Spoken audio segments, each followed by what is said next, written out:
ఉష్ణం. ముఖ్యాంశాలు. ఉష్ణోగ్రత అనేది చల్లదనం లేదా వెచ్చదనం స్థాయి. అంటే ఒక వస్తువు ఎంత వేడిగా ఉందా లేదా చల్లగా ఉందా తెలియజేసేదాన్నే మనం ఉష్ణోగ్రత అంటాం. ఎంత వేడిగా ఉంది లేదా ఎంత చల్లగా ఉంది తెలియజేసేది. రెండు వేర్వేరు ఉష్ణోగ్రతల వద్ద గల వస్తువులు ధార్మిక స్పర్శలో ఉంచినప్పుడు, అంటే ఒకదానితో ఒకటి కలిసి ఉన్నప్పుడు, తాకుతూ ఉన్నప్పుడు, ఉష్ణ బదిలీ జరిగిన తర్వాత అవి ఉష్ణ సమతాస్థితికి చేరుకుంటాయి. ఉష్ణం అనేది ఎప్పుడు కూడా వేడి వస్తువు నుంచి చల్లని వస్తువుకి ప్రవహిస్తూ ఉంటుంది. అంచేత రెండు వస్తువులు కూడా ధార్మిక స్పర్శలో ఉన్నప్పుడు మాత్రమే ఈ ఉష్ణ ప్రసారం అనేది జరుగుతుంది. అవి రెండు ఒకదానితో ఒకటి తాకి ఉన్నప్పుడు వేడి వస్తువు నుంచి చల్లని వస్తువుకి ఉష్ణం బదిలీ జరుగుతుంది. అలా ఎంతవరకు జరుగుతుంది? ఈ రెండు వస్తువులు కూడా ఒకే ఉష్ణోగ్రతను పొందే వరకు ఈ ఉష్ణ బదిలీ జరుగుతుంది. థర్మామీటర్ అనేది ఉష్ణోగ్రతను కొలిచే పరికరం. ఉష్ణోగ్రతను కొలవడానికి ఉపయోగించే పరికరం థర్మామీటర్. అధిక ఉష్ణోగ్రత గల వస్తువు నుండి అల్ప ఉష్ణోగ్రత గల వస్తువుకు ప్రవహించే శక్తి స్వరూపమే ఉష్ణము. ఉష్ణానికి SI ప్రమాణాలు జౌలు, CGS ప్రమాణం కెలోరీ. కెలోరీకి జౌల్కి మధ్య సంబంధం ఏంటంటే 1 కెలోరీ = 4.186 జౌలు. ఉష్ణోగ్రతకు SI ప్రమాణం కెల్విన్, మిగిలిన ప్రమాణాలు సెల్సియస్, ఫారెన్హీట్. సెల్సియస్, ఫారెన్హీట్, కెల్విన్ల మధ్య సంబంధం. C/100 = F-32/180 K - 273/100. ఇక్కడ C అంటే టెంపరేచర్ ఇన్ డిగ్రీ సెంటీగ్రేడ్, ఉష్ణోగ్రత సెంటీగ్రేడ్ డిగ్రీ సెల్సియస్లో. అలాగే F అంటే ఉష్ణోగ్రత ఫారెన్హీట్లో, K అంటే ఉష్ణోగ్రత కెల్విన్లో. అలాగే సెంటీగ్రేడ్లో ఉన్నటువంటి ఉష్ణోగ్రతని ఫారెన్హీట్లోకి మార్చడానికి కానీ, ఫారెన్హీట్లో ఉన్నటువంటి ఉష్ణోగ్రతను సెంటీగ్రేడ్లోకి మార్చడానికి కానీ ఉపయోగించే ఫార్ములా C = 5/9 × F-32. ఇక్కడ C అంటే సెంటీగ్రేడ్లో ఉష్ణోగ్రత, F అంటే ఫారెన్హీట్లో ఉష్ణోగ్రత. అదేవిధంగా కెల్విన్లో ఉష్ణోగ్రత ఇచ్చి సెంటీగ్రేడ్లోకి మార్చమంటే సెంటీగ్రేడ్లో కెల్విన్ ఉష్ణోగ్రత -273 అయితే సెంటీగ్రేడ్ ఉష్ణోగ్రత వస్తుంది. అదే సెంటీగ్రేడ్ ఉష్ణోగ్రత +273 చేస్తే కెల్విన్ ఉష్ణోగ్రత వస్తుంది. 0 డిగ్రీ సెంటీగ్రేడ్ = 273 కెల్విన్. అంటే అర్థం ఏంటి? 1 డిగ్రీ సెంటీగ్రేడ్, 0 డిగ్రీ సెంటీగ్రేడ్ అంటే -0 degree centigrade = 273 kelvin. 0 degree kelvin = -273 degree centigrade. పరమశూన్య ఉష్ణోగ్రత. ఈ పరమశూన్య ఉష్ణోగ్రత అంటే -273 డిగ్రీల సెంటీగ్రేడ్, దాన్నే 0 కెల్విన్ కింద తీసుకుంటాము. ఆ -273 డిగ్రీల సెంటీగ్రేడ్నే ఎందుకు తీసుకుంటాము అంటే ఆ ఉష్ణోగ్రత వద్ద వాయువులో ఉండేటువంటి అణువులన్నిటి యొక్క గతిజ శక్తి శూన్యమైపోతుంది. అంటే వాయు అణువులన్నీ కూడా స్థిరంగా ఉంటాయి, కదలకుండా ఉంటాయి. అందుకే ఆ ఉష్ణోగ్రతని పరమశూన్య ఉష్ణోగ్రతగా చెప్పడం జరిగింది. ఉష్ణోగ్రతని కెల్విన్ మానంలో చెప్పడాన్ని పరమ ఉష్ణోగ్రత అంటారు. సెల్సియస్ నుండి కెల్విన్కు మార్చుటకు 273 కలపాలి. ఉదాహరణకి 27 డిగ్రీల సెంటీగ్రేడ్ని కెల్విన్లోకి మార్చాలి అంటే 27 + 273 = 300 కెల్విన్. అలాగే -40 డిగ్రీల సెంటీగ్రేడ్ను కెల్విన్లోకి మార్చాలి అంటే -40 + 273 = 233 కెల్విన్. అలాగే -200 డిగ్రీల సెంటీగ్రేడ్ని కెల్విన్లోకి మార్చడానికి -200 + 273 = 73 కెల్విన్. -273 centigrade = -273 + 273 0 kelvin. నిజానికి 0 కెల్విన్ను చేరుకొనుట అసాధ్యము. ఎందుకంటే వాయువులో ఉండేటువంటి అణువులు ఎంత గతిజ శక్తిని మనం తగ్గించినా సరే కూడా ఎంతో కొంత వేగాన్ని కలిగి ఉంటాయి. కాబట్టి 0 కెల్విన్ని చేరుకోవటం అనేది అసాధ్యం. సెల్సియస్లో తెలియజేసినప్పుడు ఉష్ణోగ్రతగాను, కెల్విన్లో చెప్పినప్పుడు పరమ ఉష్ణోగ్రతగాను గుర్తించాలి. చల్లని నీటిలో కంటే వేడి నీటిలో కణాలు బాగా కదలడానికి కారణం ఆ కణాల యొక్క గతిజ శక్తి. గతిజ శక్తి ఎప్పుడు కూడా ఉష్ణోగ్రతకి అనులోమానుపాతంలో ఉంటుంది. ఉష్ణోగ్రత పెరిగితే అణువుల యొక్క గతిజ శక్తి పెరుగుతుంది, వాటి వేగం పెరిగి గతిజ శక్తి పెరుగుతుంది. చల్లని నీటిలో కంటే వేడి నీటిలో కణాలు బాగా కదలడానికి కారణం ఆ కణాల యొక్క గతిజ శక్తి ఉష్ణోగ్రతకు అనులోమానుపాతంలో ఉంటుంది. కావున పదార్థంలోని అన్ని అణువుల ఫలిత గతిజ శక్తి ఆ పదార్థం యొక్క వెచ్చదనం స్థాయిని తెలుపుతుంది, అనగా దాని యొక్క పరమ ఉష్ణోగ్రతను తెలుపుతుంది. అంచేత సరాసరి గతిజ శక్తి ఉష్ణోగ్రతకు అనులోమానుపాతంలో ఉంటుంది, పరమ ఉష్ణోగ్రతకు అనులోమానుపాతంలో ఉంటుంది. ఉష్ణ ప్రసార దిశను నిర్ణయించేది ఉష్ణోగ్రత. ఉష్ణం అనేది ఒక శక్తి స్వరూపము, అది ఏ దిశలో ప్రసారం అవుతుందో తెలియజేసేదే ఉష్ణోగ్రత. ఏ యొక్క ఉష్ణోగ్రత 20 డిగ్రీల సెంటీగ్రేడు, బి యొక్క ఉష్ణోగ్రత 40 డిగ్రీల సెంటీగ్రేడు అయిన ఉష్ణ ప్రసార దిశ బి నుండి ఏకి జరుగును. ఉష్ణ ప్రసార దిశ మనం ఎలా చెప్పగలిగాము? బి యొక్క ఉష్ణోగ్రత ఎక్కువ, ఏ యొక్క ఉష్ణోగ్రత తక్కువ. ఎప్పుడు కూడా అధిక ఉష్ణోగ్రత ఉన్న వస్తువు నుంచి అల్ప ఉష్ణోగ్రత వస్తువుకి ఉష్ణ ప్రసారం జరుగుతుంది.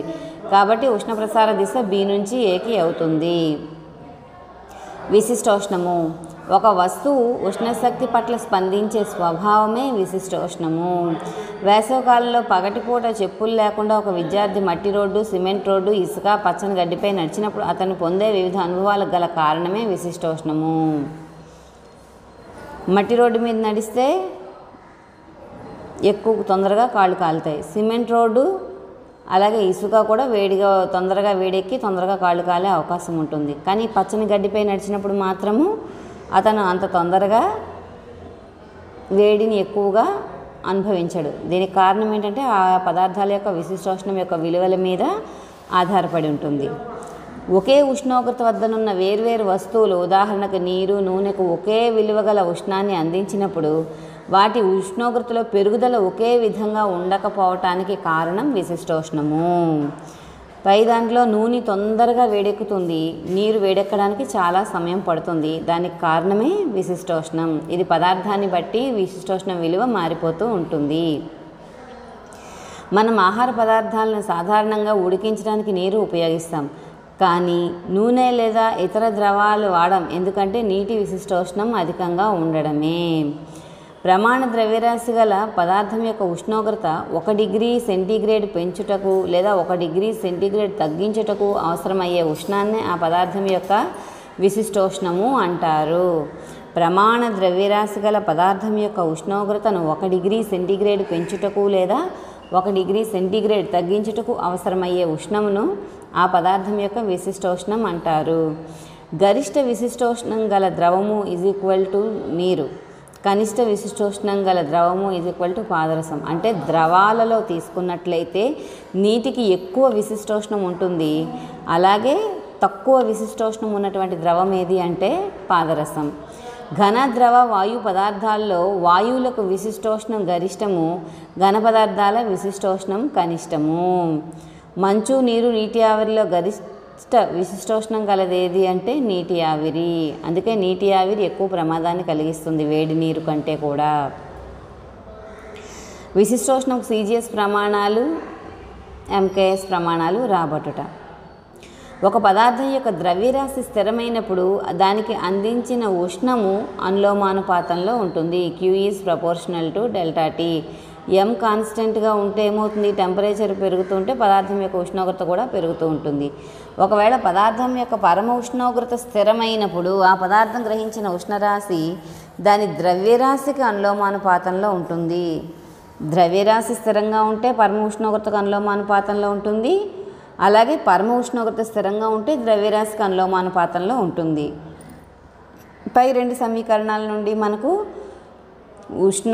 ఉష్ణము ద్రవ్యరాశికి మరియు పరమ ఉష్ణోగ్రత భేదానికి అనులోమానుపాతంలో ఉంటుందని తెలుస్తుంది. దాన్ని సమీకరణ రూపంలో Q is proportional to M into ΔTగా రాయడం జరుగుతుంది. M అంటే పదార్థ ద్రవ్యరాశి, ΔT అంటే ఉష్ణోగ్రతలో మార్పు, Q అంటే ఆ పదార్థానికి అందించినటువంటి ఉష్ణము. Q is equal to MS ΔT లేదా Q is equal to MS into T2 minus T1. ΔT అంటే టెంపరేచర్లో భేదం, దాన్ని T2 minus T1 కింద రాసుకుంటాం. ఇక్కడ Q ఆ వస్తువుకు అందించినటువంటి ఉష్ణము, M ఆ పదార్థ ద్రవ్యరాశి, S ఆ పదార్థ విశిష్టోష్ణము, ΔT అనేది ఉష్ణోగ్రత వృద్ధి లేదా ఉష్ణోగ్రతలో మార్పు. ఈ సమీకరణం నుంచి విశిష్టోష్ణం S = Q/M ΔT. విశిష్టోష్ణానికి సిజిఎస్ ప్రమాణం calorie per gram degree Celsius, MKS ప్రమాణం జౌల్ పర్ కిలోగ్రామ్ కెల్విన్. నీటి యొక్క విశిష్టోష్ణం 1 calorie per gram degree centigrade. దాన్నే కనుక మనం ఎస్ఐ సిస్టంలో తీసుకున్నట్లయితే 4200 జౌల్ పర్ కిలోగ్రామ్ కెల్విన్. ఒకే పరిమాణం గల ఉష్ణాన్ని ఒకే ద్రవ్యరాశి గల 2 వేర్వేరు వస్తువులకు అందించినప్పుడు హెచ్చు విశిష్టోష్ణం గల వస్తువులో ఉష్ణోగ్రతలో మార్పు తక్కువగాను, తక్కువ విశిష్టోష్ణం గల వస్తువులో ఉష్ణోగ్రతలో మార్పు ఎక్కువగాను ఉంటుంది. అంటే ఉష్ణోగ్రత మార్పునకు ఆ పదార్థం చూపే విముఖతను విశిష్టోష్ణంగా చెబుతాము. ఒక పదార్థంలోని కణాలు ఈ క్రింది శక్తులను కలిగి ఉంటాయి: రేఖీయ గతిజ శక్తి, భ్రమణ గతిజ శక్తి, కంపన శక్తి మరియు స్థితి శక్తి. ఈ 4 శక్తుల మొత్తాన్నే మనం దాని యొక్క అంతర్గత శక్తి అని పేర్కొంటాం. ఒక పదార్థంలోని అణువుల మధ్య స్థితి శక్తి, అన్ని అణువుల యొక్క రేఖీయ గతిజ శక్తి, భ్రమణ గతిజ శక్తి, కంపన శక్తుల మొత్తాన్ని ఆ పదార్థం యొక్క అంతర్గత శక్తి అంటాం. సో ఒక పదార్థం యొక్క అంతర్గత శక్తి అంటే వేటి కలయిక? రేఖీయ గతిజ శక్తి, భ్రమణ గతిజ శక్తి, కంపన శక్తి మరియు స్థితి శక్తుల యొక్క మొత్తము ఆ పదార్థం యొక్క అంతర్గత శక్తి అవుతుంది. తక్కువ విశిష్టోష్ణం గల పదార్థాలకు అందించిన ఉష్ణశక్తిలో అధిక భాగం వాటి రేఖీయ గతి శక్తిని పెంచుటకు తోడ్పడుతుంది. తక్కువ విశిష్టోష్ణం గల పదార్థాలకు అందించిన ఉష్ణశక్తిలో అధిక భాగం వాటి రేఖీయ గతిశక్తి పెంచుటకు తోడ్పడును. ఉదాహరణకు నీరు, మంచు ఒకే మొత్తం గల ఉష్ణాన్ని అందించిన మంచు అణువుల రేఖీయ గతిశక్తిలో పెరుగుదల నీటి అణువుల రేఖీయ గతిశక్తిలో పెరుగుదల కంటే కొంచెం ఎక్కువగా ఉంటుంది. ఎందుకనగా మంచు విశిష్టోష్ణం నీరు విశిష్టోష్ణం కంటే తక్కువ, సగం ఉంటుంది. నీటి విశిష్టోష్ణం వల్ల 1 calorie per gram degree centigrade, మంచిది 0.5 calories per gram degree centigrade. Kerosene, మంచు విశిష్టోష్ణాలు సమానంగా ఉంటాయి, 0.5 calories per gram degree centigrade. అనగా 1 గ్రామ్ మంచు లేదా కిరోసిన్ ఉష్ణోగ్రత 1 డిగ్రీ సెంటీగ్రేడ్ పెంచడానికి 0.5 క్యాలరీస్ ఉష్ణం అవసరము. సముద్రాలను ఉష్ణ భాండాగారాలు అంటారు. ఎందుకంటే సముద్రపు నీటి యొక్క విశిష్టోష్ణం 0.95. ఇది సుమారుగా స్వచ్ఛమైన నీటికి దీని విలువ 1 ఉంటుంది. నీటికి దగ్గరలో ఉంటుంది, చాలా ఎక్కువ. అందుకే ఈ సముద్రాల్లో నీరు ఉష్ణాన్ని ఎక్కువగా గ్రహించుకోగలదు మరియు సూర్యుని నుండి ఉష్ణ ప్రవాహం తగ్గిన తర్వాత వాటి నుండి పరిసరాలకు ఉష్ణాన్ని ప్రవహింపచేసి ఉష్ణ సమతుల్యతను కాపాడుతుంది. అంటే సముద్రాలు ఉష్ణ సమతాస్థితిని నిలుపుతాయి. కావున సముద్ర పరిసరాల్లో రాత్రివేళ మరీ చల్లగా ఉండవు. అంటే పగటి రాత్రి ఉష్ణోగ్రతల భేదము తక్కువగా ఉంటాయి.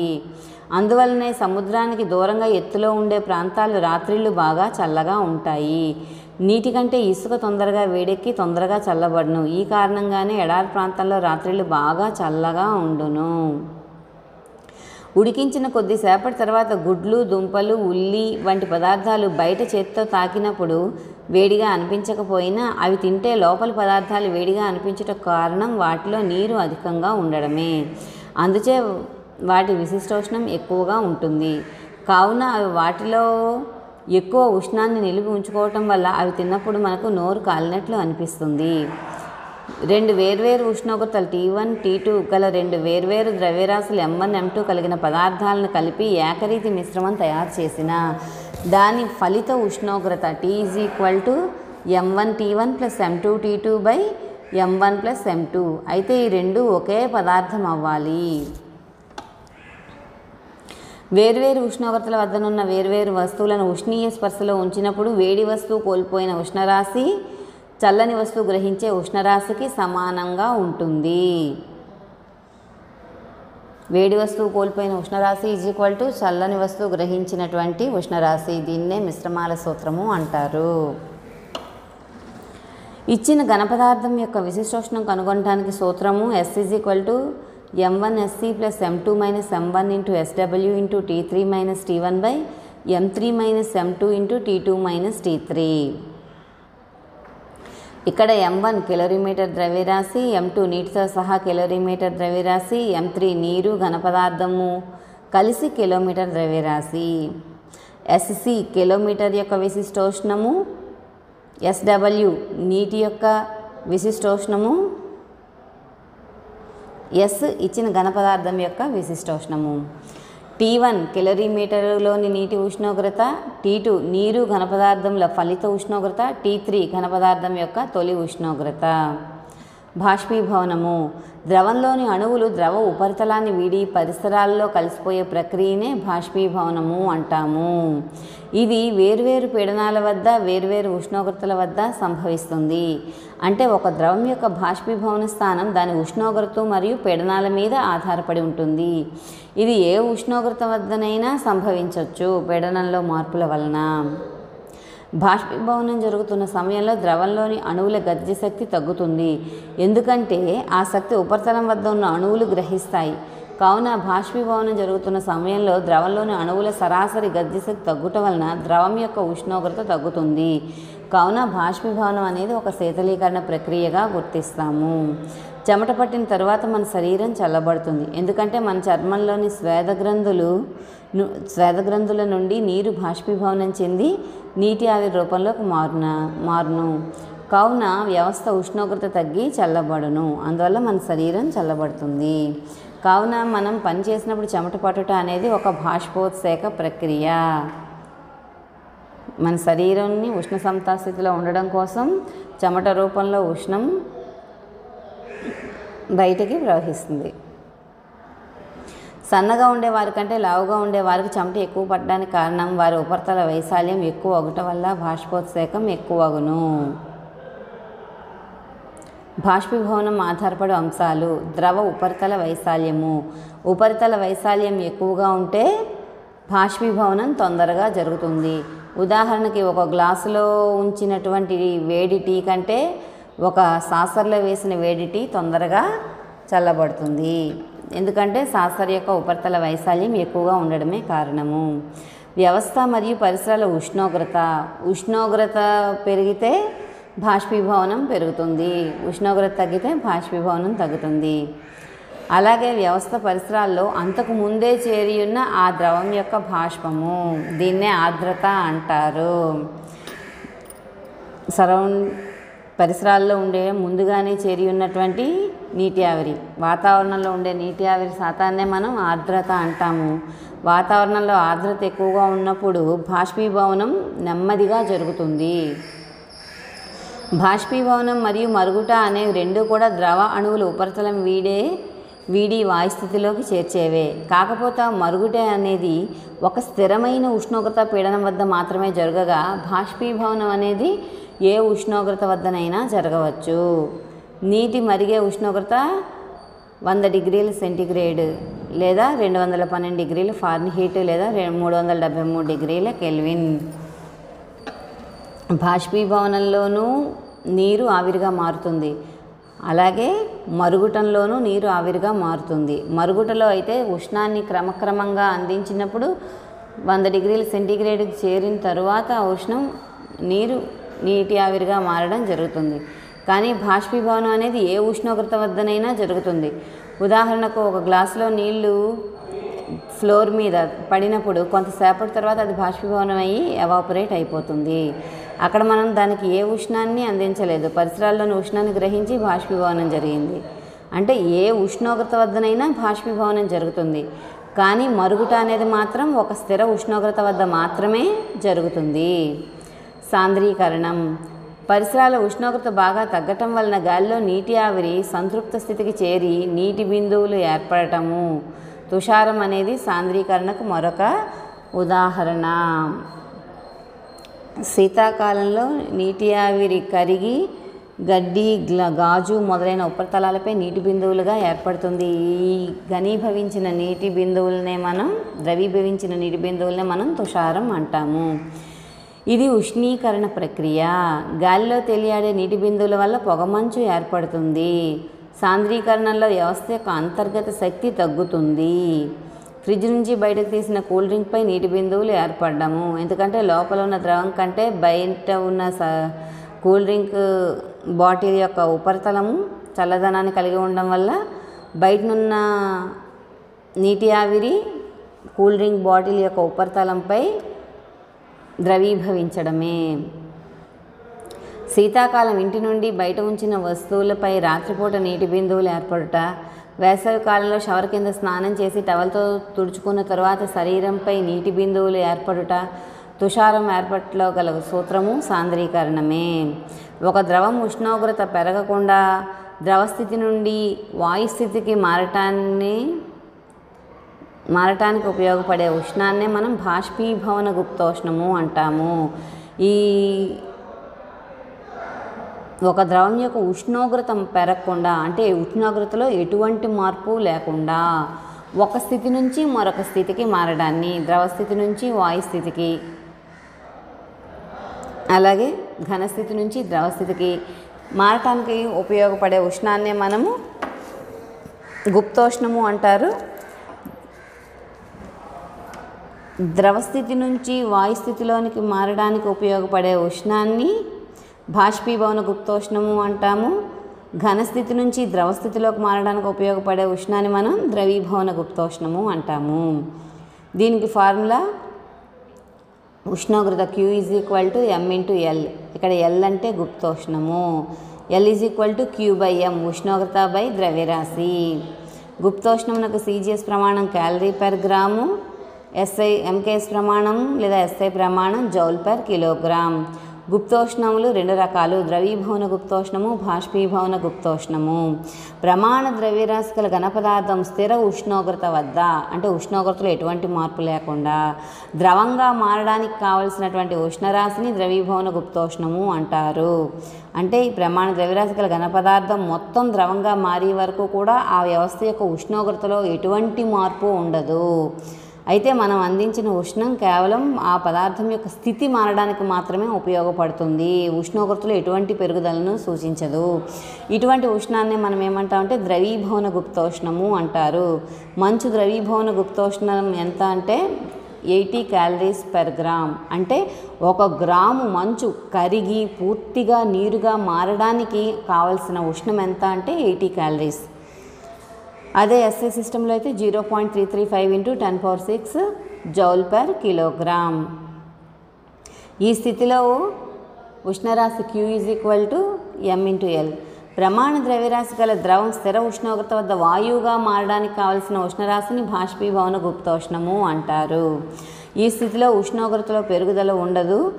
మనం అందించిన ఉష్ణమంతా కూడా ద్రవస్థితి నుంచి పదార్థం వాయుస్థితికి మారడానికే ఉపయోగపడుతుంది. ఈ గుప్తోష్ణాన్నే బాష్పీభవన గుప్తోష్ణం అంటారు.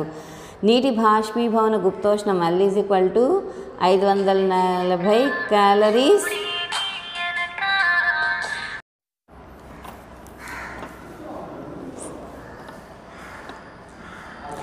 ప్రమాణ ద్రవ్యరాశి గల ద్రవం స్థిర ఉష్ణోగ్రత వద్ద వాయువుగా మారడానికి కావాల్సిన ఉష్ణరాశిని బాష్పీభవన గుప్తోష్ణం అంటారు. ఈ సందర్భంలో ఉష్ణోగ్రతలో ఎటువంటి మార్పు ఉండదు. మనం అందించే ఉష్ణం కేవలం పదార్థం యొక్క స్థితి మారడానికే ఉపయోగపడుతుంది.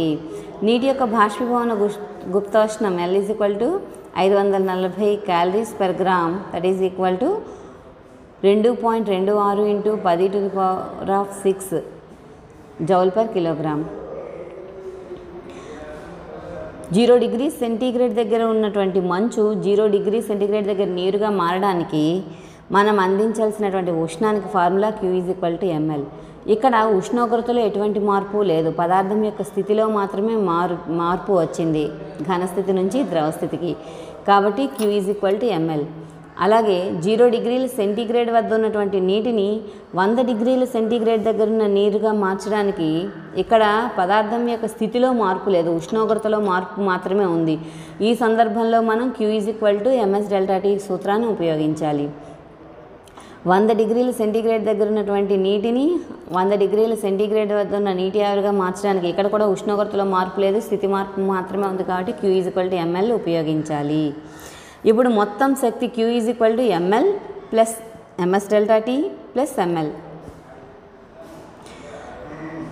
ఆ ఫార్ములా ఉపయోగించి m × లేటెంట్ హీట్ గుప్తోష్ణం ద్రవీభవన గుప్తోష్ణము 80 ప్లస్ m × స్పెసిఫిక్ హీట్ విశిష్టోష్ణం విలువ, నీటి యొక్క విశిష్టోష్ణం విలువ S విలువ 1 ఇంటూ ఉష్ణోగ్రతలో భేదం 100 - 0 కాబట్టి 100 ప్లస్ మా ద్రవ్యరాశి m ఇంటూ బాష్పీభవన గుప్తోష్ణం విలువ 540 = 720 ఇంటూ మాస్. ఎన్ని గ్రాములు అయితే అన్ని గ్రాములు. ఎం ఇక్కడ 1 గ్రాము 2 గ్రాము 3 గ్రాములు ఎన్ని గ్రాములు అయితే ఇంటూ అన్ని గ్రాములు చేయాల్సి ఉంటుంది. అనగా 1 మిల్లీలీటర్ లేదా 1 గ్రాము నీరు ఆవిరి అగుటకు 540 క్యాలరీల ఉష్ణం అవసరం. 1 గ్రాము నీరు ఆవిరి అయ్యే ఉష్ణంతో 6.75 గ్రాముల మంచుని నీరుగా మార్చవచ్చు. ఆర్ద్రత బాష్పీభవనం వల్ల గాలిలోకి చేరిన నీటి ఆవిరి పరిమాణాన్నే ఆర్ద్రత అంటారు. గాలిలో తేమ ఎక్కువగా ఉంటే ఆర్ద్రత ఎక్కువగా ఉందని చెప్పవచ్చు. వేసవికాలంలో మధ్యాహ్న సమయంలో సముద్రపు ఒడ్డున చెమట ఎక్కువగా పట్టుటకు కారణం ఆర్ద్రత. మనం బీచ్లో కొద్దిసేపు కూర్చున్న తర్వాత మన శరీరంపై తేమ స్పష్టంగా గుర్తించవచ్చు. ఆర్ద్రత అనేది జలాశయాలు అంటే సముద్రాలు, నదులు, రిజర్వాయర్లు ఉండే ప్రాంతంలో ఎక్కువగా ఉంటుంది. అంటే నీరు ఎక్కువ ఎక్కడుంటే అక్కడ ఆర్ద్రత ఎక్కువగా ఉంటుంది. సాంద్రీకరణం వల్ల శీతాకాలపు ఉదయపు వేళల్లో ఏర్పడే నీటి బిందువులను తుషారం అంటారు. తుషారం అంటే నీటి బిందువులు, ఘనీభవించినటువంటి ద్రవీభవించినటువంటి నీటి బిందువులు. నీటి ఆవిరి చల్లబడి నీటి బిందువులుగా మారడమే తుషారం. తుషారం ఏర్పడాలంటే వస్తువు పరిసరాల్లో ఉండే గాలిలో నీటి ఆవిరి సంతృప్త స్థితిలో ఉండాలి. అప్పుడు సాంద్రీకరణం జరగాలి. తుషారం ఏర్పడుటకు సంపూర్ణ అనుకూల స్థితిలో ఇంకా ఉష్ణోగ్రతలు తగ్గితే గాలిలో గల నీటి ఆవిరి వస్తువు ఉపరితలాల వద్దే కాకుండా గాలిలోనే గల ధూళి కణాలను వస్తువులుగా చేసుకుని ఆ ధూళి కణాల చుట్టూ నీటి బిందువులు ఏర్పడతాయి. దీన్నే పొగమంచు అంటాం. ఈ నీటి బిందువులు గాలిలో తేలియాడుతున్నట్టు ఉండటం వల్ల పలుచని మేఘంలా ఉంటుంది. ఇలా గాలిలో పొగవలే తేలియాడే నీటి బిందువులను పొగమంచు అంటారు. తుషార స్థాయి కంటే తక్కువ ఉష్ణోగ్రతల వద్ద మాత్రమే పొగమంచు ఏర్పడుతుంది. ఉష్ణోగ్రత పెరుగుతున్న కొద్దీ పొగమంచు తగ్గుతుంది. తుషారం అనేది కేవలం వస్తువుల చుట్టూ చేరే నీటి అణువులు. పొగమంచు అనేది గాలిలోని ధూళి కణాల చుట్టూ చేరే నీటి అణువులు. వస్తువుల చుట్టూ చేరే నీటి అణువులను తుషారం అంటాము. గాలిలో ఉండే ధూళి కణాల చుట్టూ చేరే నీటి అణువులనే పొగమంచు అంటారు. ఏ నిర్దిష్ట ఉష్ణోగ్రత వద్దనైతే ఒక ఘన పదార్థం ద్రవ పదార్థంగా మారునో ఆ ఉష్ణోగ్రతను ఆ పదార్థం యొక్క ద్రవీభవన స్థానము అంటారు. అదేవిధంగా ద్రవస్థితిలో గల పదార్థం నుండి కొంత ఉష్ణం తొలగించబడి అది ఘనస్థితిలోకి ఒక నిర్దిష్ట ఉష్ణోగ్రత వద్ద మారును. దీనినే ఘనీభవనం అంటారు. ద్రవీభవన ఘనీభవన స్థానాలు అనేవి పీడనంపై ఆధారపడతాయి. ద్రవీభవనం జరుగుతున్నంతసేపు మంచు ఉష్ణోగ్రత మారదు. Q = ml. 100 మిల్లీలీటర్ల నీటి యొక్క ఘనపరిమాణం 100 మిల్లీలీటర్ల నీటితో ఏర్పడే మంచు ఘనపరిమాణం కంటే తక్కువ. అనగా మంచు ఘనపరిమాణం ఎక్కువ, నీటి ఘనపరిమాణం తక్కువ. 100 మిల్లీలీటర్ల నీరు ద్రవ్యరాశి 100 మిల్లీలీటర్ల నీటితో ఏర్పడే మంచు ద్రవ్యరాశికి సమానం. కావున మంచు సాంద్రత తక్కువ, నీటి సాంద్రత ఎక్కువ. సాంద్రతకి ద్రవ్యరాశి బై ఘనపరిమాణం ఫార్ములా. సాంద్రతకి సూత్రం ద్రవ్యరాశి బై ఘనపరిమాణము. మంచు యొక్క సాంద్రత DIC = m/v1. నీటి యొక్క సాంద్రత m/vw. Vi is greater than Vw. అంటే మంచు ఘనపరిమాణం ఎక్కువగా ఉండడం వల్ల దాని యొక్క సాంద్రత తక్కువగా ఉంటుంది. నీటి ఘనపరిమాణం తక్కువగా ఉండడం వల్ల నీటి యొక్క సాంద్రత ఎక్కువగా ఉంటుంది. అందువల్లే మంచు నీటిపై తేలియాడుతుంది. ఎప్పుడూ కూడా ఎక్కువ సాంద్రత ఉన్న గల ద్రవంలో తక్కువ సాంద్రత గల పదార్థాలు తేలుతాయి. గ్లాసులో నీటిలో వేసిన మంచు ముక్కలు తేలుటకు కారణము మంచు యొక్క సాంద్రత నీటి యొక్క సాంద్రత కన్నా తక్కువగా ఉండడమే కారణం. జ్వరమానంలో పాదరసం వాడటకు కారణం అల్ప విశిష్టోష్ణం. దాని యొక్క విశిష్టోష్ణం చాలా తక్కువగా ఉండటం వల్లే మనం పాదరసంని వాడతాం. ఏదైనా పదార్థం ఘనస్థితి నుండి నేరుగా వాయుస్థితికి మారే ప్రక్రియను ఉత్పతనము అంటారు. ఉదాహరణగా అయోడిన్ స్ఫటికాలను వేడి చేసినట్లయితే అవి ద్రవస్థితికి మారకుండా నేరుగా వాయుస్థితికి మారుతాయి. అలాగే అమ్మోనియం క్లోరైడ్ అది కూడా ఘనస్థితి నుంచి వాయుస్థితిలోకి మారుతాయి. కర్పూరము, నాఫ్థలిన్ గోళీలు ఇవన్నీ కూడా ఘనస్థితి నుండి నేరుగా వాయుస్థితికి మారేటువంటి పదార్థాలకు ఉదాహరణలు. ఈ పాఠ్యాంశంలో ఉన్న ముఖ్యమైన సూత్రాలను చూద్దాం. ఉష్ణోగ్రత మారినప్పుడు Q = ms డెల్టా T, స్థితి మారేటప్పుడు Q = ml. ఫలిత ఉష్ణోగ్రత లేదా మిశ్రమాల పద్ధతి యొక్క ఫలిత ఉష్ణోగ్రత T = m1 T1 + m2 T2 / m1 + m2. -°C దగ్గర ఉన్నటువంటి మంచు 100°C దగ్గర నీటి ఆవిరిగా మారాలి అంటే ఏ దశల్లో ఏ సూత్రాలు ఉపయోగించాలి?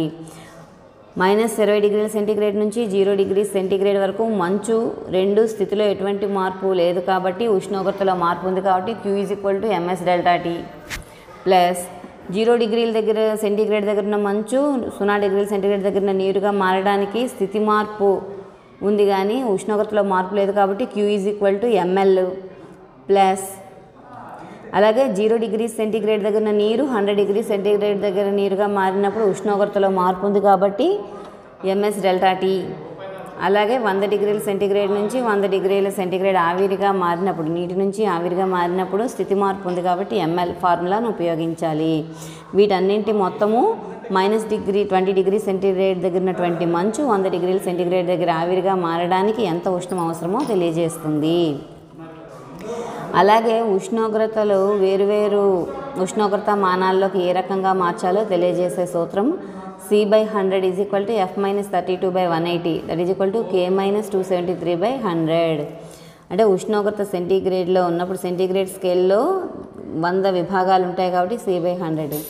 అలాగే ఫారెన్హీట్ స్కేల్లో 32 నుంచి ప్రారంభమయ్యి 212 వరకు ఉంటాయి. అవి 180 డివిజన్స్ ఉంటాయి కాబట్టి F - 32/180. అలాగే -273°C 0 కెల్విన్గా తీసుకున్నాం కాబట్టి సెంటీగ్రేడ్ కంటే కూడా 100 డివిజన్స్ చేసి ఉంటాయి. 0 కెల్విన్ స్కేల్లో కూడా 0 to 100 అంటే 273 to 373 కెల్విన్ వరకు గుర్తించబడి ఉంటాయి. కాబట్టి ఈ ఫార్ములాను ఉపయోగించి ఉష్ణోగ్రతను ఒక ఉష్ణోగ్రతామానం నుంచి మరొక ఉష్ణోగ్రతామానంలోకి మార్చవచ్చు. C/100 = F - 32/180 = K - 273/100. ఘన పదార్థం యొక్క విశిష్టోష్ణం కనుగొనడానికి సూత్రం S = m1sc + m2 - m1 × SW × T3 - T1 / m3 - m1 × T2 - T3. 100°C వద్ద గల x గ్రాముల ఆవిరిని 0°C వద్ద గల y గ్రాముల మంచు కలిపిన ఫలిత ఉష్ణోగ్రత T = 80 × 8x - y/x + y. ఇది సూత్రము. ఈ సూత్రాన్ని ఉపయోగించి సమస్యలు సాధించాలి. ఉష్ణధారణ సామర్థ్యం S = ద్రవ్యరాశి × విశిష్టోష్ణము m × s. ఉష్ణధారణ సామర్థ్యం = ద్రవ్యరాశి × విశిష్టోష్ణము.